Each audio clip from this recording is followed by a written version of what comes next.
मैं हूँ विवेक और ये है बाकी do you grand Sumo arc remaster version का एपिसोड नंबर 3। अगर इसके पहले वाले वीडियोस नहीं देखे हैं तो जाकर देख लो, डिस्क्रिप्शन में लिंक मिल जाएगा।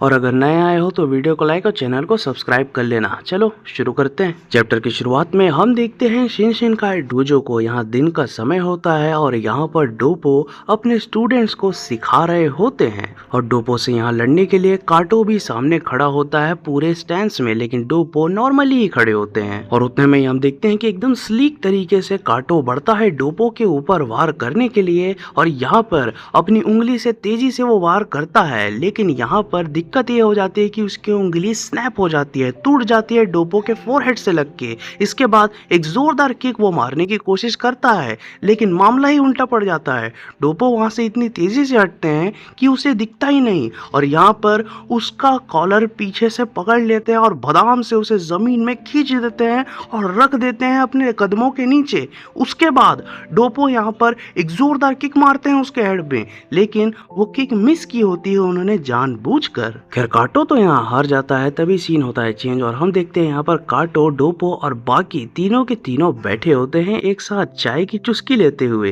तो डोपो बाकी से यहाँ पूछते हैं तो बाकी यहाँ कैसे आना हुआ, और उतने में ही बाकी यहाँ पर डोपो से कहता है दरअसल मुझे एक बहुत जरूरी चीज के बारे में जानना था, किसके पास जाऊँ समझ में नहीं आया तो इसलिए मैं आपके पास ही आ गया। तो डोपो मैं राय जानना चाहता हूँ आपकी कि आप सूमो के बारे में क्या सोचते हैं। ये बात बाकी एकदम सीरियस होकर पूछता है, एकदम बहुत सीरियसली इसका जवाब भी वो चाहता है। और तभी डोपो कह देते हैं उस लाइन के बारे में मुझे उतना नहीं पता, मैंने कभी उतना ध्यान ही नहीं दिया, लेकिन फिर भी सूमो के बारे में बात करूं तो ये बहुत ही अच्छा खेल है मेरे हिसाब से। और खेल मैंने इसलिए कहा क्योंकि सूमो बस एक स्पोर्ट्स मात्र है।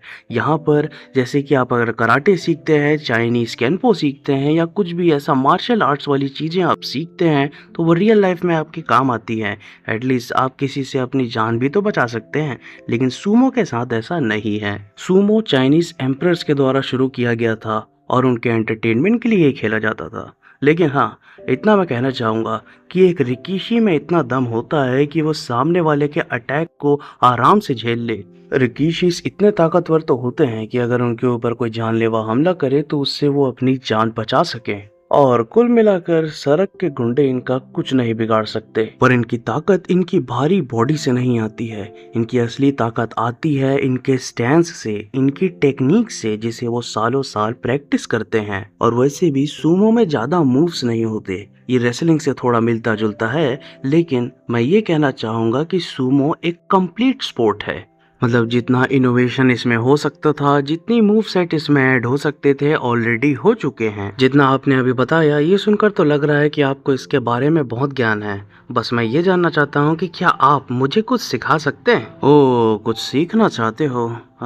ऐसा कहूँ तो एक मूव है जो मुझे अच्छा लगता है इनमें। इसमें सूमोस अपने पाम से वार करते हैं, अच्छा खासा फोर्स जनरेट होता है इसमें। खैर वैसे तो ये बहुत नॉर्मल सी मूव है, रियल लाइफ में ऐसे काम भी ना आए, लेकिन फिर भी उनका शरीर इतना भारी होता है उन सब डाइट के कारण, और साथ ही साथ इतना ज्यादा टेक्निक से वो इस्तेमाल करते हैं कि ये मूव एकदम लीथल बन जाता है। फिर सीन चेंज होता है और हम देखते हैं काटो और डोपो आमने सामने फिर खड़े होते हैं और बाकी भी होता है वहाँ पर। अगर एक अच्छे रिकीशी की बात करें तो एक एडल्ट बाइसन के जैसा शरीर होता है उनका, और एक बाइसन के शरीर में सबसे ज्यादा ताकतवर अंग उसका गला ही होता है। और जैसे एक बाइसन आपके ऊपर अटैक करे तो अपने सींगों से करेगा, लेकिन यहाँ पर सूमो भी एक बाइसन के जैसे ही अटैक करता है। भले ही एक सूमो के पास सींग नहीं होते, लेकिन फिर भी उनके भयानक तगड़े हाथ होते हैं, जिससे कि वो एकदम पागल बाइसन की तरह आपके ऊपर चार्ज करते हैं। यहाँ तक कि कई सूमो इतने ज्यादा एक्सपीरियंस्ड हो जाते हैं कि वो लोग लिटरली एक बड़ी सी लहर की तरह तुम पर वार करते हैं। इतना कहने के बाद हम देखते हैं कि डोपो स्टैंस ले लेते हैं और काटो को पहले हमला करने बोलते हैं, और उतने में काटो एकदम तेजी दिखाते हुए हम देखते हैं कि एकदम से वार करता है डोपो के वीक पॉइंट में। और इससे पहले कि वो अटैक कनेक्ट हो हम देखते हैं कि एक जोरदार हाथ मारते हैं काटो को डोपो।